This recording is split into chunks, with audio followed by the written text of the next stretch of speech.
writing rules, regulations. We want to keep it at the federal government level so it's simple for the companies, very important, frankly.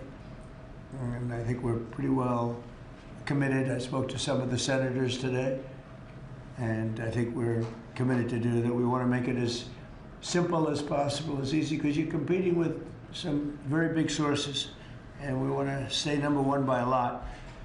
We're leading the world in building new data centers and new semiconductor and chip manufacturing facilities and new capacity for AI. And we're unleashing all of the forms, literally all forms of energy and natural gas and oil to clean, beautiful coal and safe, reliable nuclear power. And I'm giving them approval to, when they build these massive plants that cost $50 billion. You know, it used to be that for $50 million you could build a nice little shopping center. But for $500 million, you could build one of the biggest, most beautiful centers. And now they're talking about $50 billion. So explain that one. These buildings are, there's never been anything. There's never been anything like that. So you're all involved in that. It's pretty amazing. 1 year ago, our country was considered dead by many leaders throughout the world. And now we have what's called the hottest country anywhere in the world. We're the hottest country in the world right now. 10 months took us. I thought it was going to take longer, Michael. I didn't think we were going to have this success this soon. We have over $18 trillion being invested, much of it by, like you're in for a lot. What's the number that you're looking at? 150. 150 billion. That's good. I don't know, Michael, am I allowed to ask you? You already gave 6,250,000,000. Do you have you stated a number that you're at for investment, future investment? Well, you know, if I think about all the, you know, investment that we make with the American companies that are adding capacity, particularly around semiconductors, it's several $100 billion. I think that's right. It's pretty good. Yeah, it's pretty good. It makes the 6 billion sound very, very small. That's very good. Antonio, what about you guys? What about you and Enrique? How's that going? Well, have you announced a number or anything? No, I'm actually happy to share it with you. Over the next few years, we're going to invest an additional 3.5 billion building secure manufacturing. Right. We build the largest supercomputer for the United States government that supports both the DoD and DOE. So in the next 18 months, we're going to build the largest 5 supercomputers that will keep the United States ahead of the game, both in life science and AI, but also to keep ahead, owning the entire stack at the national security level. Great. Are you doing that separately? Are you doing that together or separate? No, we are totally separate company. Totally separate, right? From our side, we invest in the US around $18 billion per year. So if you look at the next 5, that's right. It will be close to $100 billion. And we are going to be investing in AI at the edge, not only on data centers, but how to make AI available to customers in PCs, in headsets, in devices that they will be using every day. Which is so it's over $100 billion. Yes. And you're doing well. HP is doing really well. Yes. That's great. We're competing hard with Micro, but we're doing well. Are you direct competitors? Yes. That's it. That's why they're on different sides of the table, sir. The old days would say, "Why don't you make a deal?" I guess now it's not so easy to make. We can have an arm wrestling match now. Yeah, and Cristiano, you've been amazing, right? Your company with the investments. How are you doing with investments? We're doing great. I think, Mr. President, you have a great decision. I think when you drove our company to continue to be innovating, and I think we're doing very good. We've been, in addition to doing phones, I think we're now, our chips are going to every car company in the world, all the car companies. We're entering into the robotics. There's a lot of growth in robotics and the data center. New smart glasses going to be the future mobile devices. Industrial, I think a lot of the drive towards manufacturing the country is driving a lot of technology for smart manufacturing. We're making chips for that. So I think we're very excited. And I think, like Michael, I think the number of industries our chips are being enabling is driving hundreds of billions of dollar investments. And most important for us, semiconductor manufacturing is very important. So we are going to be customer of the fabs that are being built in the United States by TSMC and Samsung. So that's we're just going to keep going forward. Yeah, those investments are very important, and we are all customers of those fabs. to be Those fair. two are my customers, too, so Yeah. Memory stuff, memory? we do the memory, we do all the Who's process. the king of memory? It's Micron and Micron's- SK Hynix. and Micron's Samsung. another one doing very Yes. well. That's great. Yeah, I heard you're doing fantastically. Congratulations. Thank you, Mr. President. The stock market has set a 51, think of this, 51 all-time record highs during the last 10 months. 51. You guys are big beneficiaries. You're setting the records, right? It's amazing. 51 times we've hit a new high. And in the history of our country, if you think about it, 51 times during the last 10 months. And Bruce, let me ask you, pull these people all together. How's it looking for technology? A lot of global competition, but you'd rather be playing our hand than any other hand in the world. I think so. We have a good hand right now, don't we? Joe Biden secured just really much less than $1 trillion of new investments in 4 years.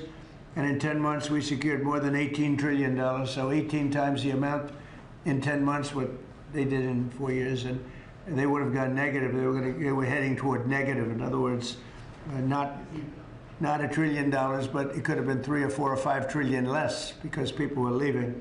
So it was a big turnaround in 10 months. The $18 trillion, it's a record. There's never been a country that's gotten anywhere near that. In the Middle East, when I left the Middle East, we brought back $3 trillion and lots of Boeing airplanes, like 300. And Boeing gave me the award for the greatest salesman in the history of Boeing, which was a nice little award. I have a little plaque. The greatest, I think I've sold 1,000 Boeing planes. Can you believe it? Now all they have to do is make them. Okay, they got to make them, but they will. But we have made historic trade deals with the United Kingdom, China, Indonesia, Vietnam, Japan, the EU, Malaysia, Cambodia, El Salvador, Argentina, Ecuador, Guatemala, Switzerland, Liechtenstein, Thailand, and South Korea, and many others. And a lot of it's based on the November 5th election result, which was a massive victory. We won all 7 swing states, the popular vote. We won the Electoral College by a landslide. We won counties. The counties, they do I don't know, to me it's the most accurate of all in many ways. We're at 2,700 counties against 525. That's pretty good, right, Cristiano? Pretty good. 2,700 against 525. That's why when you see the maps are all red, except for 2 little blue lines on the right and the left side of the map. They're probably changing too. Americans are great builders, and in the Trump administration, America is once again a country where innovators get a green light. You have the greatest innovators in the world at this table, and representing a lot of their friends who are competitors and friends. But we're really on a big move to get rid of red tape so they can run their businesses and not have to wait 10 years for an approval. In the old days, getting some of these approvals for plants that are already being built would have taken 10, 15, even 20 years prior to rejection. You'd get rejected. You'd work 20 years and then you'd lose 5 to 4. And we're getting plants approved in a matter of weeks.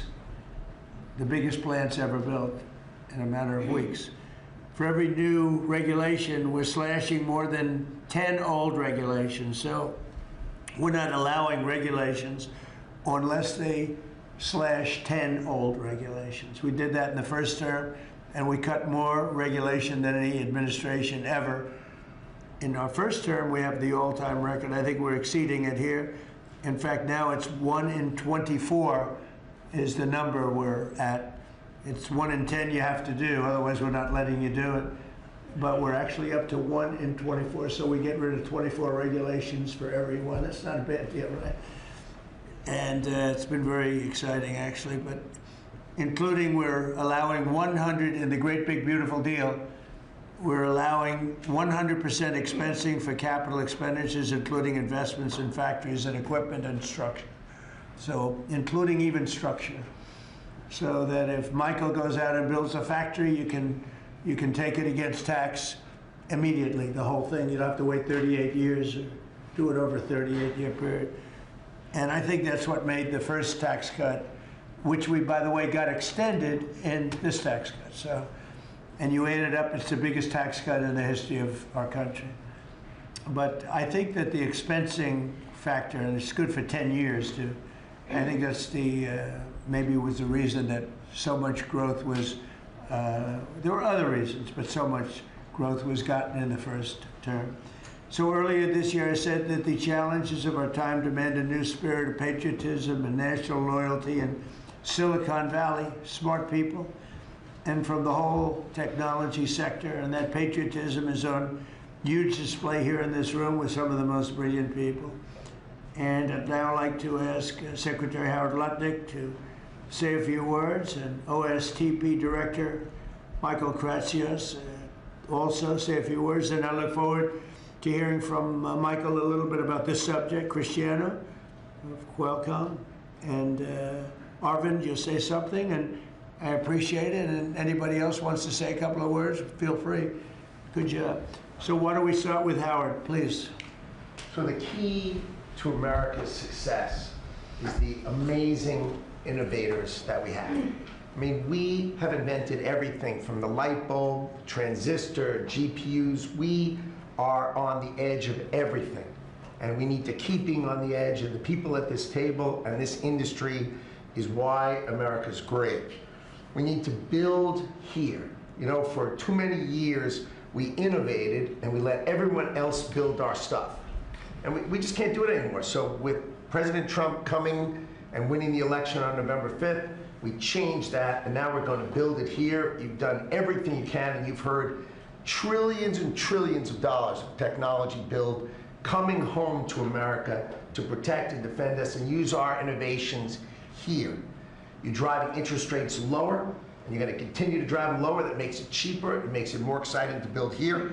You've blown out the regulatory deep state so that people can build here and do it fast. And the last thing is, because of our investment in energy, that drive down the cost of energy for all Americans, including the people who are building here, drive down the cost of energy. It's great for America. Put all of that together, and you're going to see the greatest growth the United States of America has ever seen. You're going to see north of 4% next year, and then it's going to go up from there to 5s and 6s. This president's going to drive the greatest GDP growth, led by the tech sector coming home and driving growth. Well, thank you. You know, one of the things I'd like to say just before going over to Michael, and this Michael, and then we'll have this Michael, all right? But one of the things I'd like to say is, in the old days, when you announced really good results in this country, the stock market went up. And that's the way it should be. And we're going back to that. Because otherwise you can never really attain true greatness. In other words, GDP at 4. Oh, 4 is so high. Let's raise interest rates and kill it. And we're going to go back to the old days. When we announce great results, it doesn't mean we're going to raise interest rates and try and kill it. It means that instead of 4% GDP or 3%, which I say it's so wonderful, 3%, it should be able to be 20 or 25%. I don't know why it can't be. You shouldn't kill it. And so we hope that if this country announces great results, because you're going to see great results over the next couple of years, all these plants, and I'm not just talking about AI, we have the biggest number of auto plants planned. Toyota just announced $10 billion in plants built, various couple of locations, few locations in the country, just a little while ago. They're all coming here. They're coming here because of tariffs, because they don't want to pay tariffs, but they're coming here because of the election and the mindset. But when we announce good results, the market should go up. Now it's when you announce good results, Michael, the market goes down because they say, oh, that means things are good. That means we're going to kill it by raising interest rates. I think it's really wrong. It should be the opposite of what it is now. It should be the way it used to be. We announce good results, the market should go up, and we should keep driving it up and have it keep going up and let it be much, much bigger, much, much better. And, you know, growth doesn't mean inflation. They're always afraid that, oh, we have, and if there is inflation, that's okay, then we can slow it down. But we should be able to do a lot better than 3 and 4. We're scheduled to be at 4%, which is pretty amazing because we have a deadhead Fed hair. I mean, this guy, the head of the Federal Reserve is a stiff. And, you fight that. It's amazing. We fight that, and yet interest rates are going down, except with him, not too much. He did a rather, I would say, a rather small number that could have been doubled, at least doubled. And that's the other thing. I think the rates for the United States are always the lowest in the world, because without us, there is no world. Without this economy, there's no world. You can go to some of these wonderful countries that you think are so great. Well, one of the reasons they're great is because we allowed them to get rich off of us. We didn't charge them anything. You look at some of the deals. I don't want to say use Switzerland as an example, but Switzerland paid almost nothing in terms of a tariff or tax or whatever you want to call it, license. They paid nothing, and they're paying now. They're paying a fair amount. I had them at 39%, but I decided to be nice. I was nice, and I think they like us a little bit better. But the money you're talking about is enormous. Our country is a very rich country. But if we do well, the market should go up and the value of our country should go up. And if we do poorly, the market then should go down. It shouldn't be the opposite. And if we go up, we should encourage it to go up more. And those numbers, when you say, 3% of GDP or 4% of GDP, they should be much higher. So, I've wanted to say it. I do say it. I believe it. And we have to get a mindset that when a country is doing well, you don't want to kill the growth. That's what they're doing. They kill the growth. I don't know if you guys even agree with that. They kill the growth because they're so afraid of inflation. But you can have tremendous growth without inflation. Everything goes up with the growth. But that's not inflation. So I think we can do much better than traditional numbers. And you see that. You see that with what we're doing. We're leading in everything. And now, and remember this, as far as prices are concerned, and they talk about affordability, I inherited the worst inflation in the history of our country. They say it was 48 years, but I say it was the history. What difference? It's 48 years, they were telling me. They said I was being inaccurate because I said the history. I think 48 years is a long time, but it's actually, I disagree. I think it's the history. So in the Biden administration, I inherited the worst inflation in the history of our country, or 48 years. And prices were very, very high. I brought the prices down. We had yesterday 3 states where oil was at $1.99 a gallon. How about that? And with these guys, it was $4, $4.50. In California, it was like $7 because that's a badly run state. But the price for oil and gas and everything else, the price of gasoline was $4.50, $5. And we just hit $1.09. We broke $2. I was looking forward to that. Couple of states, 3 states. And I will say that when that happens, oil and gas and energy is so big, it's so big a category, you don't even know what number 2 is. There is no number 2. And when you have the prices coming down for energy like that, you've killed inflation and you're lowering prices. So I inherited, very simply, the highest prices in history, and I'm bringing them down really fast, led by energy. And when energy comes down, everything else comes down. But I've only been here a short while, and we gave them a beautiful, beautiful thing, and they destroyed it. They would have destroyed our country had they been allowed to stay.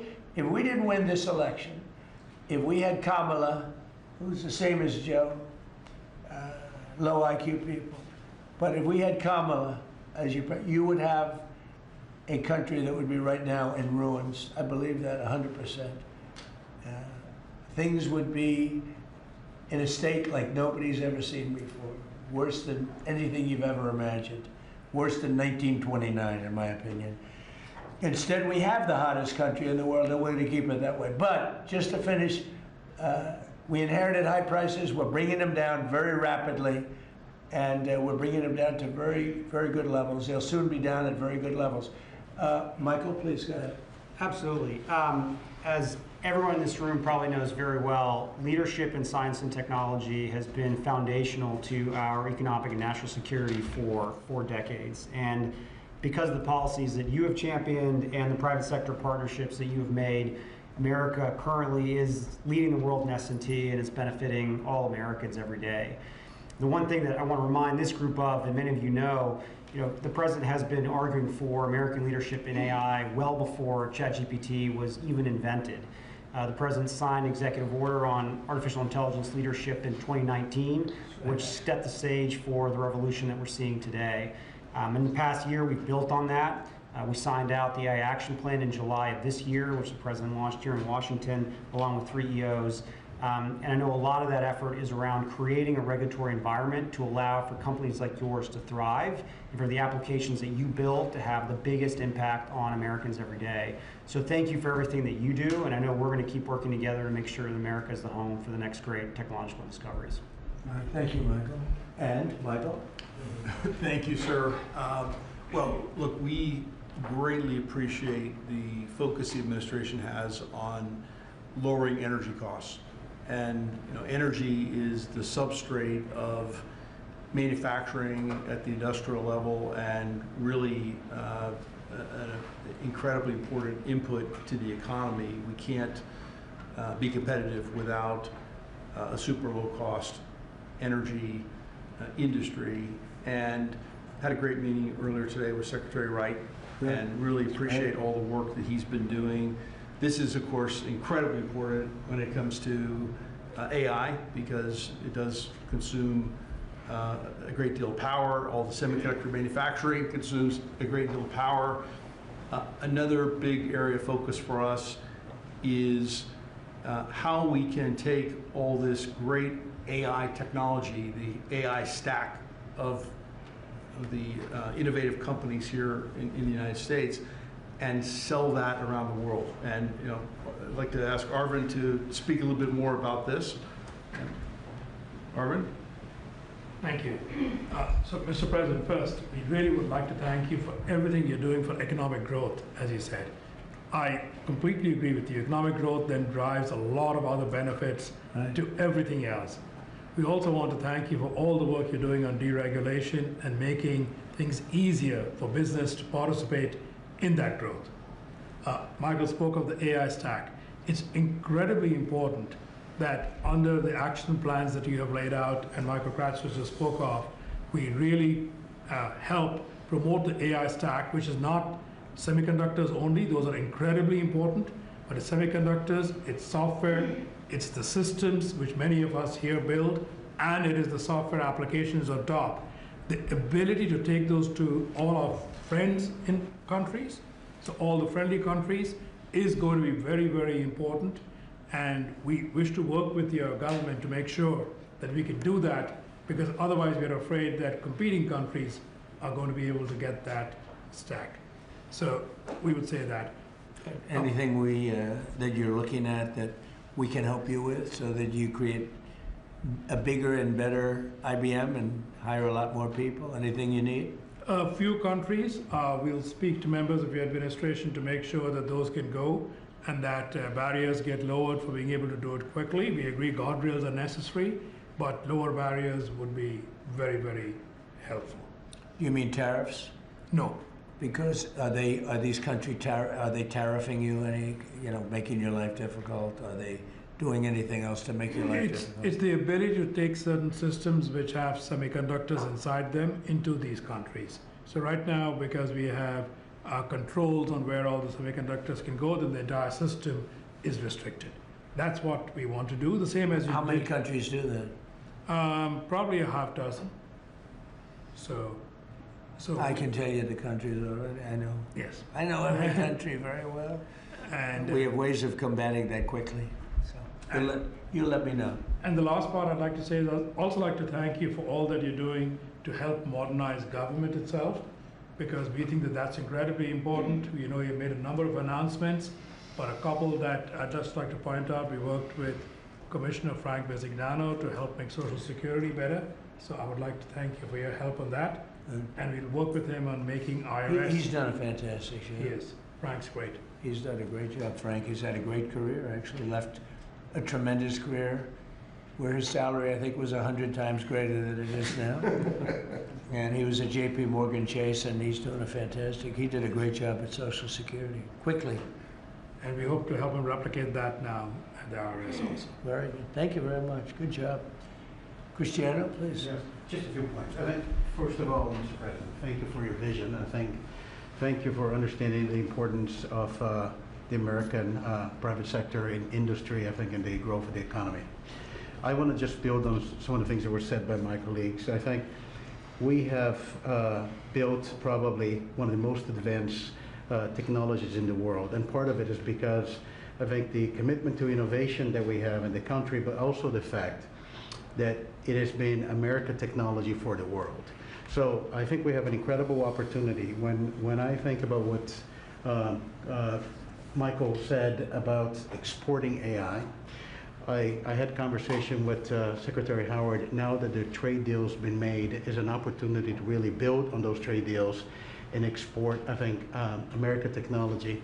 And also, as we think about the technology, it's an important vector to drive the reindustrialization, I think, of the country with technology. So we're incredibly excited about that. I think it's a big opportunity. I think it's the next wave of growth that we can build on those trade agreements. And I think it resonates what also Arvind said about the importance of the American technology stack. And then I'm just going to finish with 2 points. There are 2 exciting things happening in the world of technology coming right now. One is as AI becomes the new form of computing, AI is going not only to the data center, but to everything, to cars, to PCs. And we see now the ability to run models that you can only run AI in the data center. You can run that on a microcomputer, on a computer for Enrique, on a server, with small server on premise. So I think we're going to see the proliferation of AI. The other one is 6G. We had made commitment working with your administration, working with FCC. We're going to accelerate 6G. We're working to have a launch first in the world in the LA Olympics. And I think that's another opportunity for America to lead in the next wireless evolution. So thank you. Thank you for the opportunity. Thank you for the partnership. And we're going to be hard at work, I think, driving that agenda. So we're into 6G now. I just finished 5G. I was a leader on 5G, getting that done. And now they're up to 6. Let's do it again. What does that do? Give you a little bit deeper view into somebody's skin? See how perfect it is? I like the cameras the old days. So they just had a nice feature. Now they cover every little. Let's see, Michael, you're in good shape. You're not gonna. But I tell you, it's the 6 is coming, huh? It's coming. Does it ever end? And what happens? You'll be into 7, right? Before 6 gets old, you'll be into 7. Anybody have anything else to say? Anybody? I think that the other thing is we want to thank you as well for the openness of your organization and your team.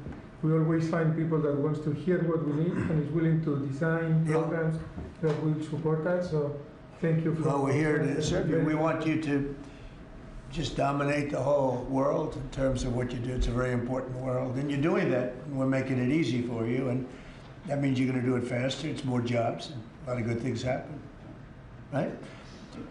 Go ahead, Thank you, please. Mr. President. You may not recall, but in your first term, you actually sponsored the Department of Energy to build the largest systems ever built. And thanks to your sponsorship, the Department of Energy owns the 3 top supercomputers in the world. Yep.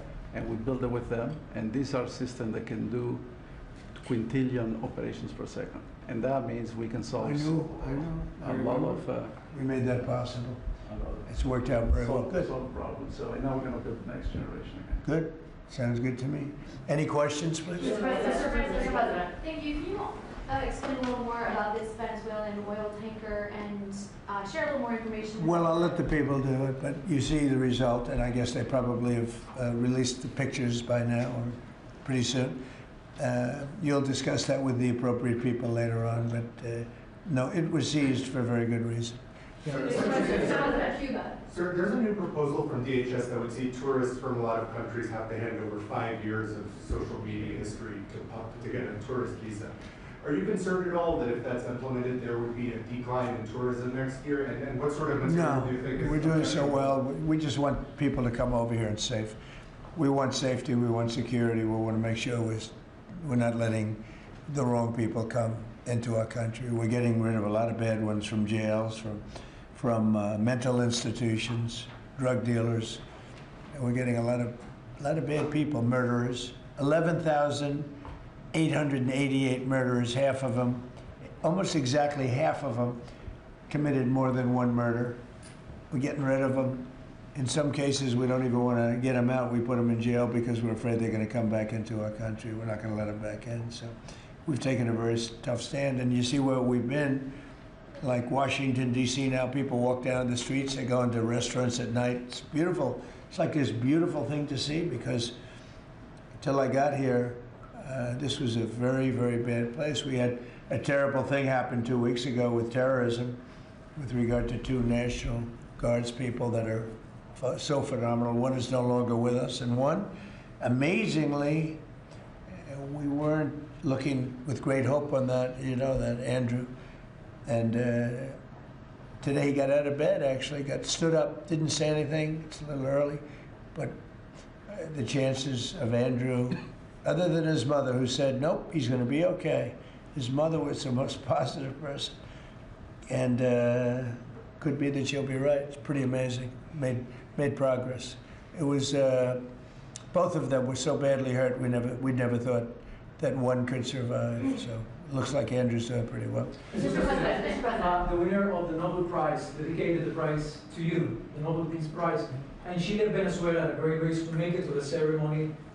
There is a risk she could be arrested. Actually, what would happen if she's arrested? What message do you send, or would you send to Nicolas Maduro? Well, arrested by who? The Nobel Prize Committee? It sounds like that's probably the ones that would arrest. I don't know anything about it. She was very gracious. She said I should have gotten the Nobel Prize, and I don't, you know, I mean, I'm doing this to save lives. I'm not doing it for any other reason. But no, I don't like if she would be arrested. No, I wouldn't be happy with that. Mr. President. Senate Republicans currently have a healthcare proposal that would take away, let those ACA subsidies expire, and then put about $1,000 in people's HSAs. Do you think that is enough money, and how do you ensure that people who will see those tax subsidies expire won't see their healthcare costs skyrocket? Well, the Unaffordable Care Act, which is Obamacare, they call it now the unaffordable because it's unaffordable. It used to be called the affordable, but it was never affordable. It was always bad. It was basically designed for the benefit of insurance companies. And what we're doing is we want all of the billions and billions of dollars that went to insurance companies to go directly to the people, and they can buy their own health care. And people love it. I don't know if the Democrats are going to approve it because they want the insurance companies to make money. It was a scam. Obamacare was a scam. But we're going to see. I mean, the Republicans, I can tell you, want the money to go to the people. And we're winning that battle. The Democrats are having a hard time with it because they're in the pocket of the insurance companies. Yes, please. You spoke to some European leaders today, I think, sir. I did. Could you tell us about that? And is there a new revised peace plan that Ukraine has presented? Yeah. The leaders of France we spoke to, and Germany, and UK, all very good leaders, very good friends of mine, and we discussed Ukraine in pretty strong words. And we'll see what happens. I mean, we're waiting to hear answers before we progress. You know, we're not spending any money in Ukraine. We're selling basically missiles and everything else to NATO, and NATO is paying us, and then they distribute it to who they want. I guess they're mostly distributing to Ukraine, but we're not spending money. But you know what we are? We're spending a lot of time and a lot of effort.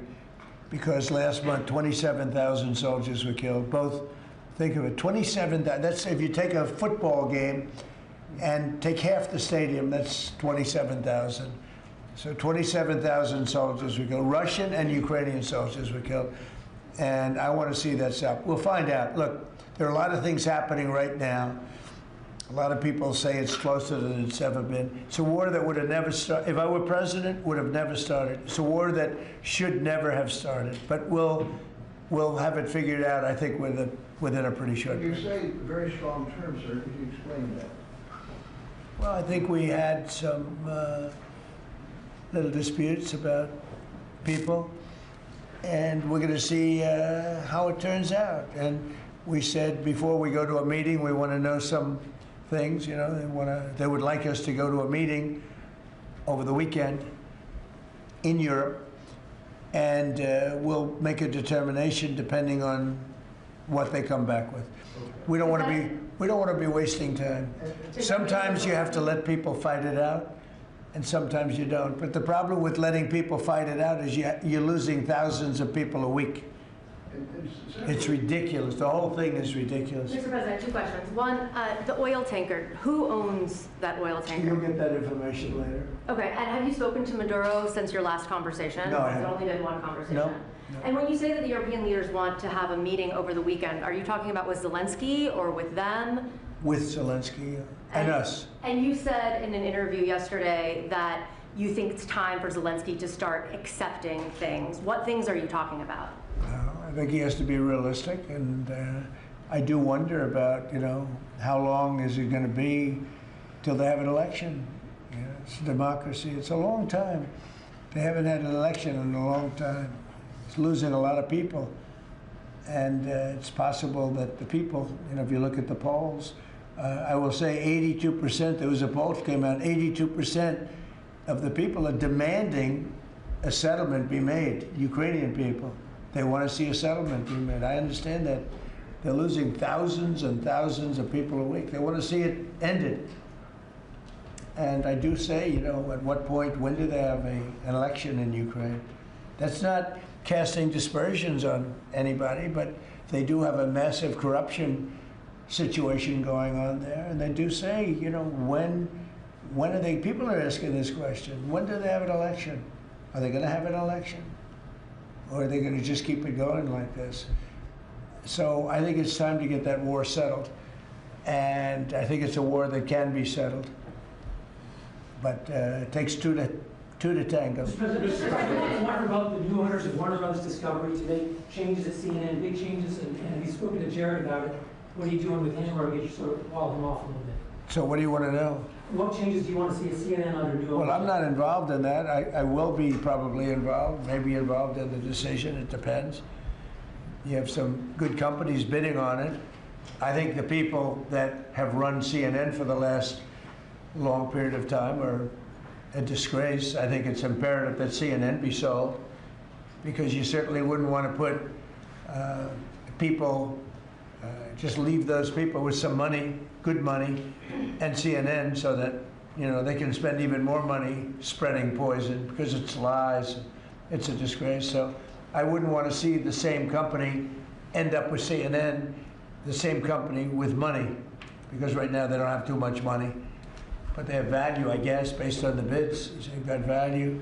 But I think CNN should be sold, because I think the people that are running CNN right now are either corrupt or incompetent.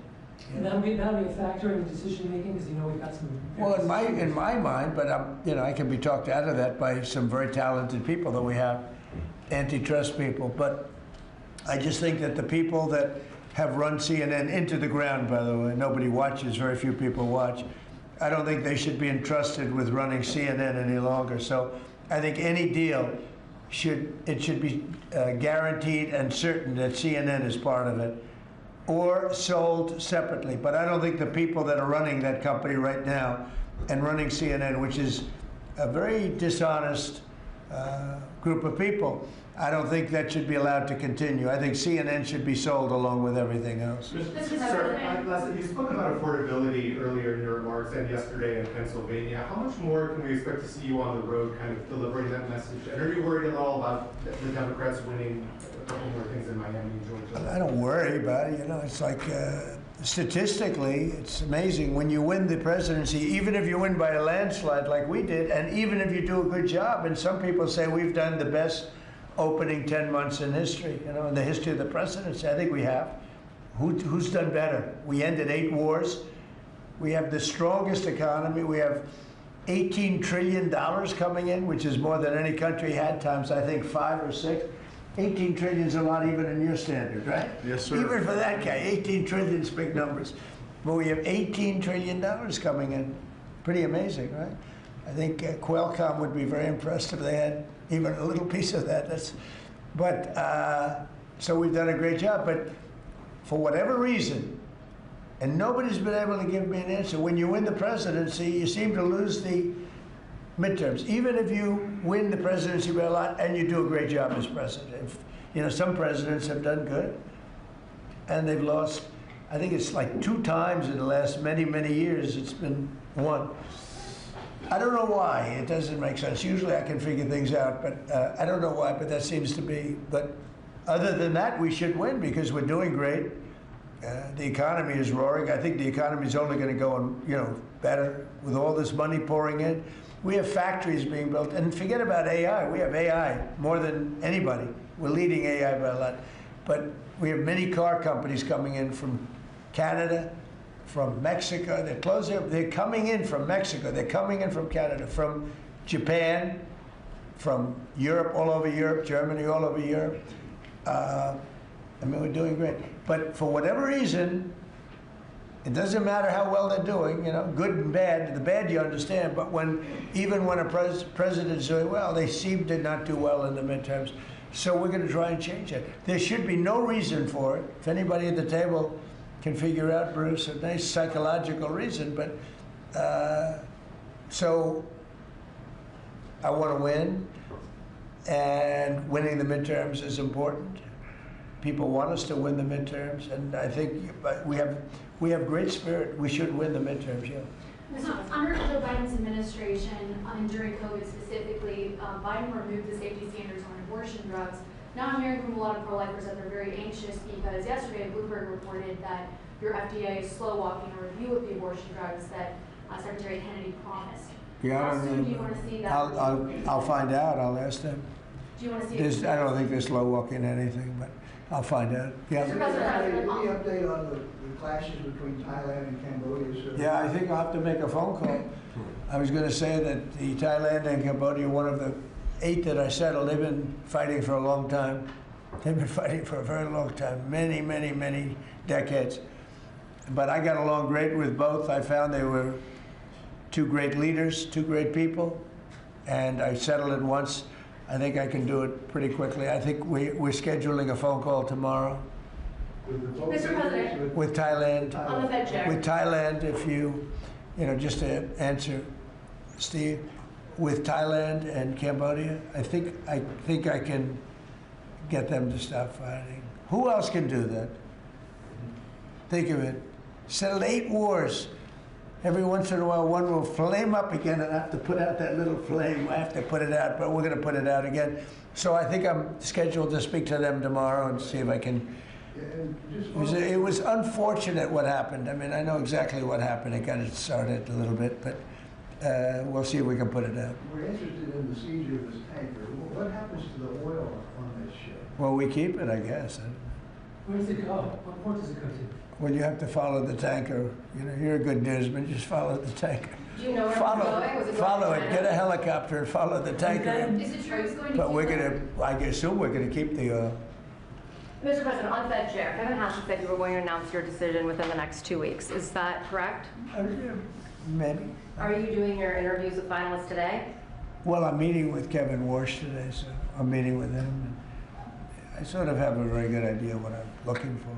Again, I'm looking for somebody that will be honest with interest rates. That's all. I just want honesty. Our rate should be much lower. Our rate should be the lowest rates in the world. Because all these countries that you see, with low rates, many of them are low because of us, because they suck so much money out of us. But that's not happening anymore. We should have the lowest rates in the world. And without us, none of them really exist as an economy. I mean, I can show you these really prime, really wonderful countries. They've had nothing but success. It's because they took so much out of the United States. I mean, it's one of those little problems.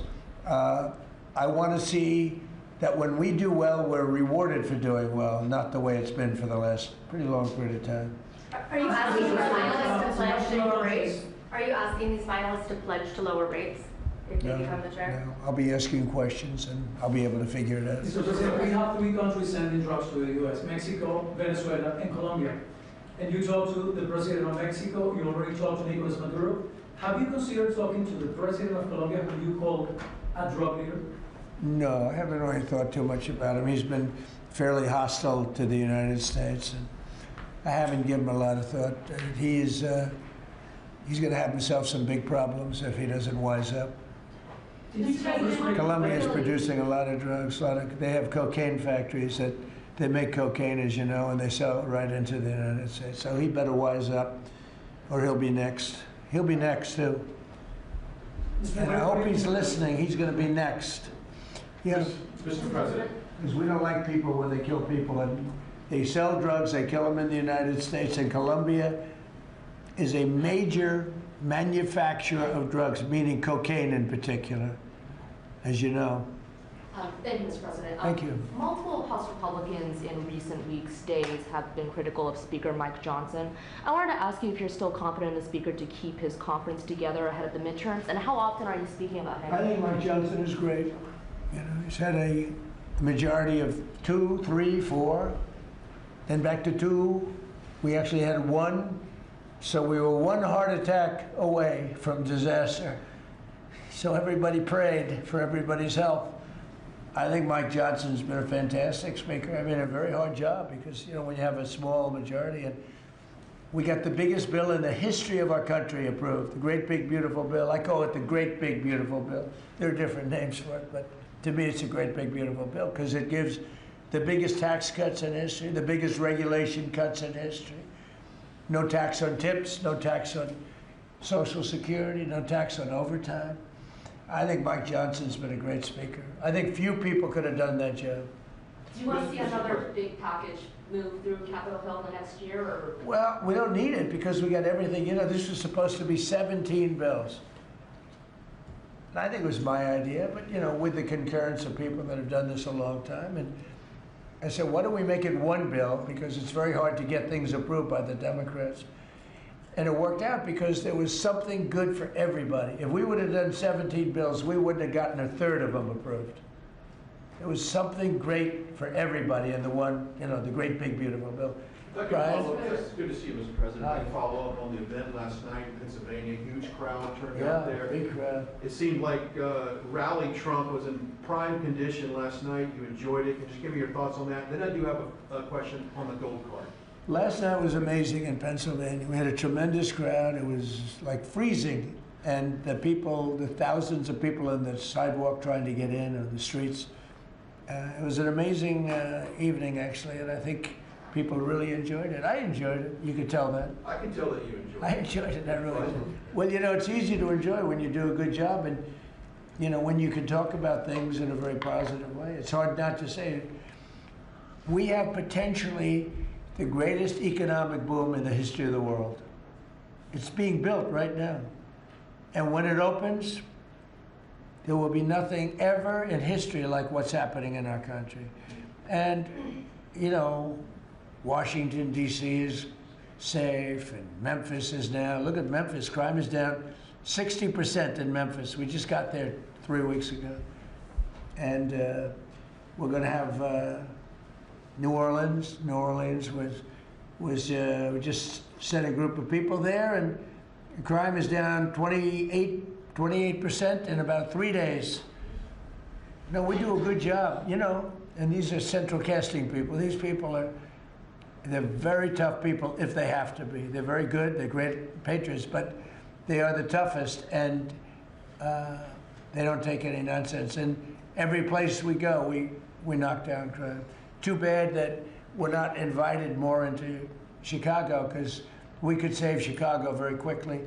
But even that, we're doing it on a minimal basis until, you know, at some point we'll just go in and do what we have to do if the governor doesn't wise up.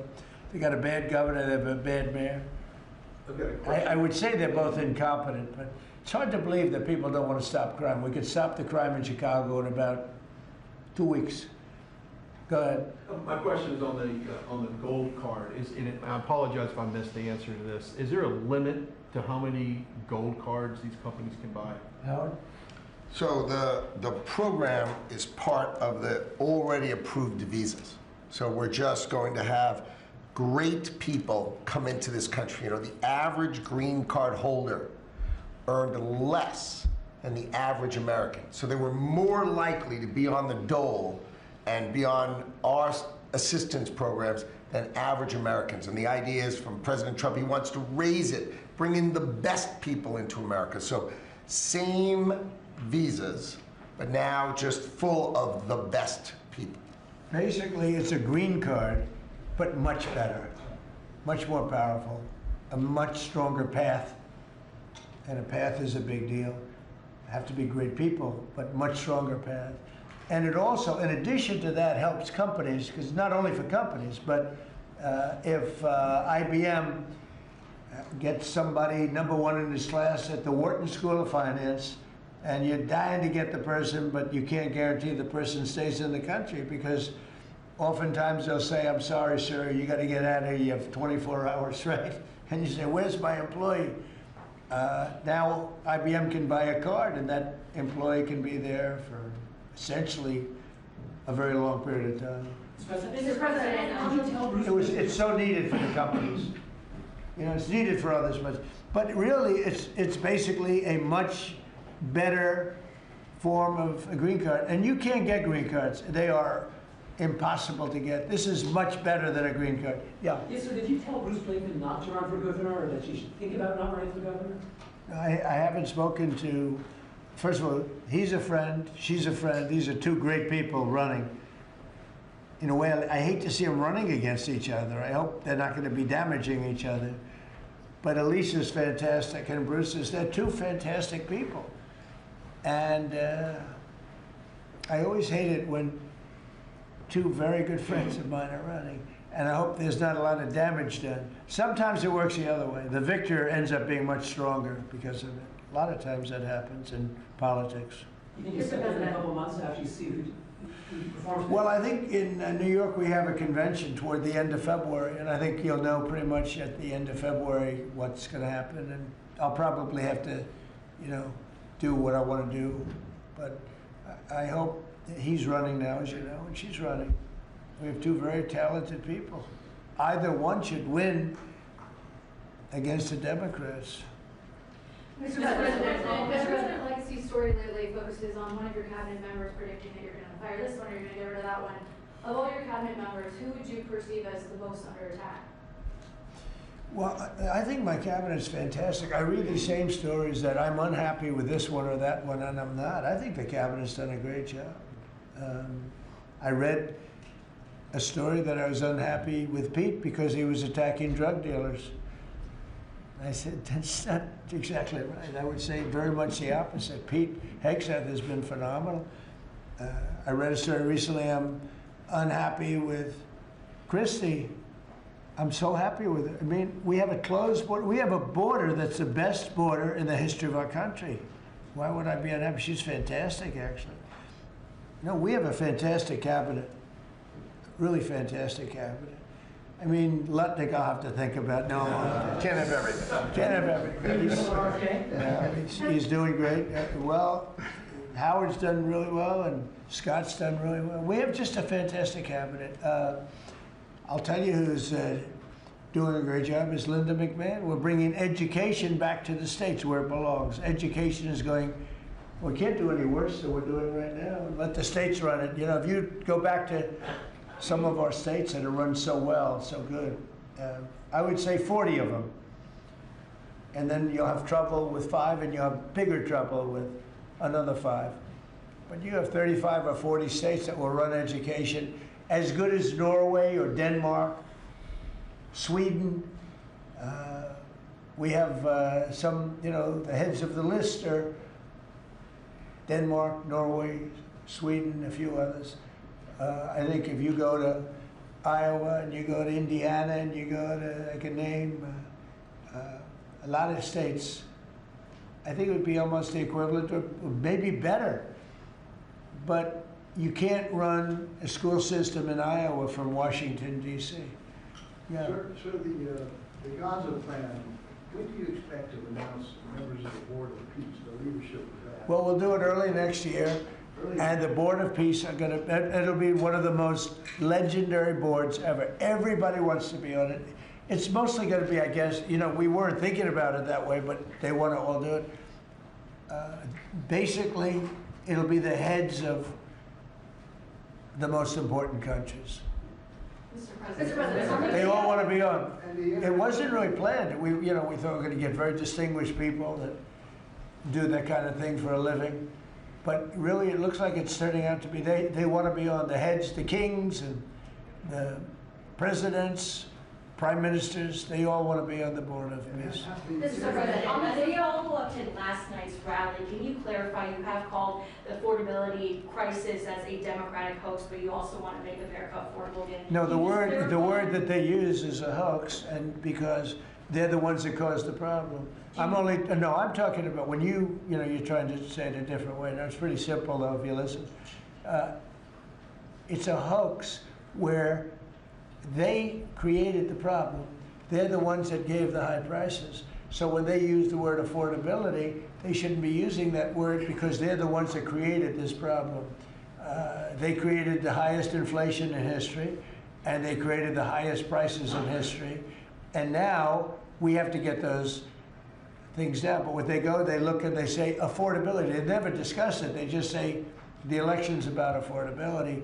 Well, it may very well be. I think it's also about still the border. You have to remember the job. You know, the sad thing is, for 7 months, we've had no people come through our border. Nobody can even believe it. 0 people. And the people that do that are largely Democrats, which the people that do the stats. We've had no people come in, other than coming in legally.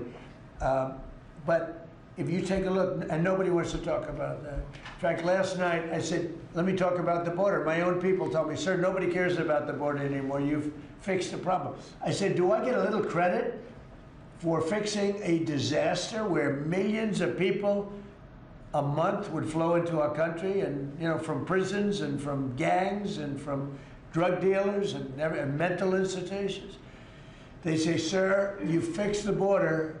Nobody cares. I say, but I care. It's sad when you fix something and then you can't even use it. You can't talk about it. My own people don't want to talk about it anymore.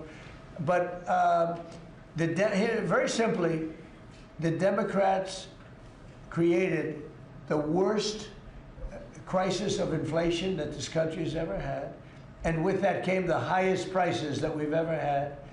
And I'm fixing it.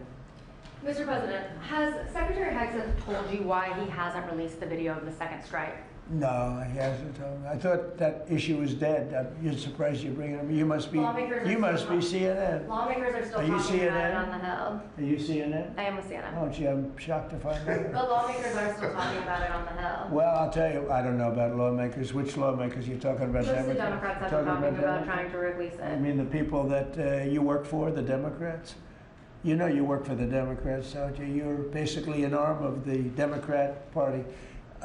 Thank you very much, everybody. I appreciate it. Thank you. Thank you very much. Thank you guys. Thank you guys. So, call me if we can help. Thank you.